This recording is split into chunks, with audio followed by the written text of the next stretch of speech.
కొంతమందికి మాత్రమే రుణమాఫీ చేసినామని చెప్పేసి ప్రజలకు చూపిస్తూ అందరి నోటల్లో మట్టి కొట్టినటువంటి నీచమైనటువంటి చరిత్ర ఈ యొక్క కాంగ్రెస్ పార్టీకే దక్కుతది।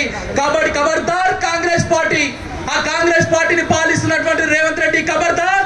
మా బీజేపీ నాయకత్వం ప్రజాప్రతినిధులంతా కూడా కంకణం కట్టుకొని నీ దగ్గరికి రాబోతున్నారు। నీ యొక్క పీఠాన్ని కూల్చడానికి సిద్ధమవుతున్నాం। ఇదే పేద ప్రజలకు అందరికీ కూడా న్యాయం చేసేంత వరకు కూడా మేము వెనకడగలేమని చెప్పేసి ఒక సందర్భంగా తెలియజేస్తున్నాను।